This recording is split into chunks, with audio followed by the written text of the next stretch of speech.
दोस्तों पूरे 60 अरब डॉलर का इन्वेस्टमेंट प्लान कैंसिल कर दिया गया है और ये दशक का सबसे बड़ा झटका पाकिस्तान को चीन ने दिया है। पाकिस्तान और चीन से निकल कर आई इस खबर के बारे में इस वीडियो में डिटेल में बात करेंगे। इसके अलावा हमारी दूसरी खबर भारत और अमेरिका को लेकर है। जो अमेरिका 24 घंटे पहले तक ये कह रहा था कि भारत सॉरी बोलकर हमसे डील करने आएगा, वही अमेरिका अब यू टर्न मारता हुआ दिखाई दे रहा है और भारत से रिश्ते सामान्य करने की पहल अमेरिका ने कर दी है।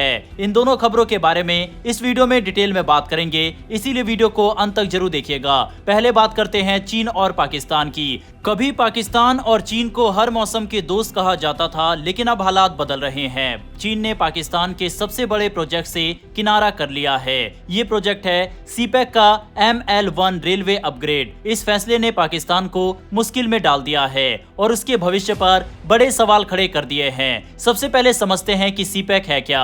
इसका पूरा नाम है चाइना पाकिस्तान इकोनॉमिक कॉरिडोर। ये चीन की बड़ी योजना बेल्ट एंड रोड इनिशिएटिव का हिस्सा है। इसका मकसद था चीन के सिंजियांग इलाके को पाकिस्तान के ग्वादर बंदरगाह से जोड़ना। इस कॉरिडोर में सड़कें, रेलमार्ग, पाइपलाइन और बिजली के प्रोजेक्ट बनाए जाने थे। वहीं इसकी लंबाई लगभग 3000 किलोमीटर है और इसमें करीब 60 अरब डॉलर का निवेश होने वाला था। पाकिस्तान को उम्मीद थी कि इससे उसका व्यापार बढ़ेगा, रोजगार मिलेंगे और अर्थव्यवस्था को सहारा मिलेगा। लेकिन अब चीन का रुख बदल गया है। हाल ही में पाकिस्तान के प्रधानमंत्री शहबाज शरीफ बीजिंग गए थे। वो चाहते थे कि चीन सीपेक के दूसरे चरण यानी फेज 2 में और पैसा लगाए। उन्हें उम्मीद थी कि बड़े प्रोजेक्ट और फंडिंग मिलेगी, लेकिन ऐसा नहीं हुआ। उन्हें सिर्फ 8.5 अरब डॉलर के समझौते मिले, वे भी खेती, इलेक्ट्रिक गाड़ियां, सोलर पावर, हेल्थ और स्टील जैसे क्षेत्रों में। इसमें कोई बड़ा इंफ्रास्ट्रक्चर प्रोजेक्ट शामिल नहीं था। सबसे बड़ी बात यह रही कि चीन ने ML1 रेलवे लाइन से पूरी तरह हाथ खींच लिया।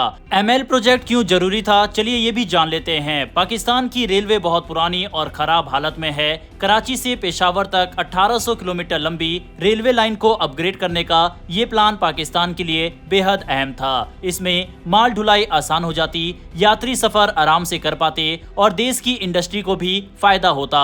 पाकिस्तान इसे सीपेक का सबसे बड़ा और सबसे अहम प्रोजेक्ट मान रहा था, लेकिन अब चीन का पीछे हटना पाकिस्तान की बड़ी चिंता बन गया है। अब पाकिस्तान के पास चारा यही है कि वह किसी और से मदद ले। इसी वजह से पाकिस्तान ने एशियन डेवलपमेंट बैंक यानी ADB से 2 अरब डॉलर के कर्ज की मांग की है। ADB पहले ही बलूचिस्तान के रेको डेक प्रोजेक्ट के लिए 410 मिलियन डॉलर देने का वादा कर चुका है। यानी अब पाकिस्तान धीरे धीरे चीन से हटकर ADB और दूसरे देशों की ओर मदद के लिए देख रहा है। तो सवाल उठता है कि चीन ने अचानक ऐसा क्यों किया। असल में चीन की अपनी अर्थव्यवस्था पर दबाव है। बेल्ट एंड रोड के तहत उसने कई देशों में पैसा लगाया, लेकिन कई जगह से पैसा वापस नहीं आया। पाकिस्तान भी चीन पर अरबों डॉलर का कर्ज बकाया रखता है। ऊपर से पाकिस्तान को बार बार IMF से बेल आउट लेना पड़ता है। ऐसे में चीन को लगता है कि पाकिस्तान अब भरोसेमंद पार्टनर नहीं है। इसीलिए चीन ने ML1 जैसे बड़े और महंगे प्रोजेक्ट से किनारा कर लिया है। इस फैसले में राजनीति भी छुपी हुई है। हाल के दिनों में पाकिस्तान और अमेरिका के रिश्ते कुछ बेहतर हुए हैं। वहीं भारत संघाई कोऑपरेशन ऑर्गेनाइजेशन की तियानजिन मीटिंग के बाद चीन और रूस के करीब जाता दिखाई दे रहा है। इन हालात में चीन पाकिस्तान को लेकर और सतर्क हो गया है। पाकिस्तान के लिए ये झटका इसलिए भी बड़ा है क्योंकि बलूचिस्तान का रेको डेक प्रोजेक्ट आने वाले समय में उसकी अर्थव्यवस्था की बड़ी उम्मीद है। इस खदान से सोना और तांबा निकलेगा। इस प्रोजेक्ट को कनाडा की कंपनी बैरिक गोल्ड बना रही है और अमेरिका भी इसमें दिलचस्पी दिखा रहा है। लेकिन इस खदान से माल ढुलाई के लिए पाकिस्तान को अच्छी रेलवे लाइन चाहिए। मौजूदा रेल सिस्टम इतना कमजोर है कि इतना भारी माल ढो नहीं सकता। यही वजह है कि पाकिस्तान अब ADB और दूसरे बैंकों पर भरोसा कर रहा है। अगर दूर से देखें तो चीन का ये कदम पाकिस्तान के लिए सबक है। एक ही दोस्त या एक ही देश पर ज्यादा निर्भर रहना हमेशा खतरनाक होता है। पाकिस्तान ने लंबे समय तक चीन पर आंख मूंद कर भरोसा किया, लेकिन अब चीन पीछे हट रहा है तो पाकिस्तान को अमेरिका और दूसरे देशों की ओर देखना पड़ रहा है। पाकिस्तान के आर्मी चीफ आसिम मुनीर ने भी हाल ही में कहा था कि हम किसी एक दोस्त को दूसरे के लिए कुर्बान नहीं करेंगे।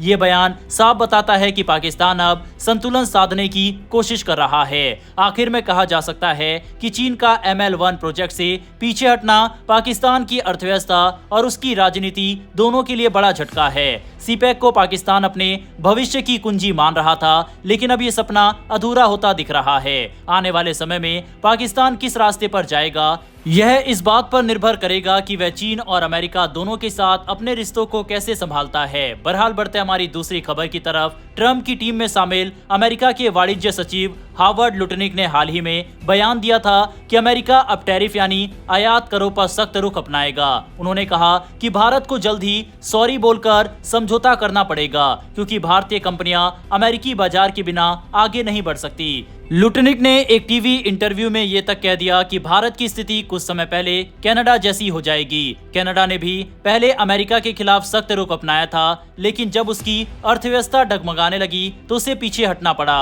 और अमेरिका से समझौता करना पड़ा। लुटनिक ने दावा किया कि 1-2 महीने में भारत भी मजबूर होकर अमेरिका के साथ टेबल पर आएगा और माफी मांगकर समझौता करेगा।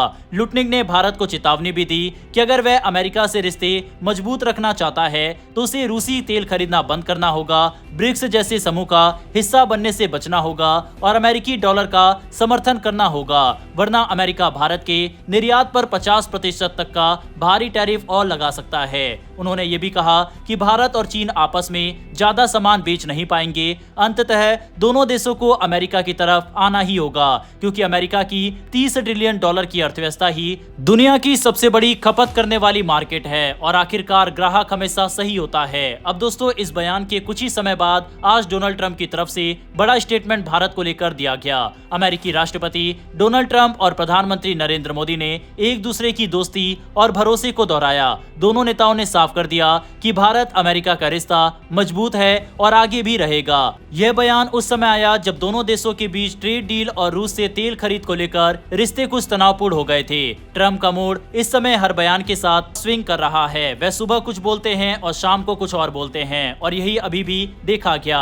प्रधानमंत्री नरेंद्र मोदी ने भी ट्रंप के इस बयान पर कि वह हमेशा मोदी के दोस्त रहेंगे सकारात्मक प्रतिक्रिया दी। मोदी ने कहा, भारत और अमेरिका का स्पेशल रिलेशनशिप चिंता की कोई बात नहीं है और ये हमेशा मजबूत रहेगा। अब गेंद अधिकारियों के पाले में है जो बैठकर एक ऐसा व्यापार समझौता करने की कोशिश करेंगे जो दोनों देशों के लिए फायदेमंद हो। हालांकि ऐसा नहीं है कि इस बयान के बाद भारत और अमेरिका के रिश्ते सुधरने वाले हैं। पीएम मोदी ने अमेरिका विजिट को कैंसिल कर दिया है। यह प्लान पहले से था कि यूनाइटेड नेशन के सेशन के लिए पीएम मोदी अमेरिका जाएंगे, लेकिन वह कैंसिल हो गया है और उनकी जगह जयशंकर जाएंगे। और इसी तरह से न्यूयॉर्क टाइम्स की रिपोर्ट भी सामने आई थी, जिसमें उन्होंने दावा किया है कि डोनाल्ड ट्रंप भारत में होने वाले क्वाड समिट को अटेंड करने नहीं आएंगे। इसीलिए ये कहा जा सकता है कि भारतीय प्रधानमंत्री नरेंद्र मोदी और अमेरिका के राष्ट्रपति के बयान ने भारत और अमेरिका के रिश्तों में जो गर्माहट थी उसको थोड़ा ठंडा तो किया है, लेकिन आने वाले समय में पता लगेगा कि इसका रिजल्ट कैसा मिलता है। वैसे दोस्तों, आपके हिसाब से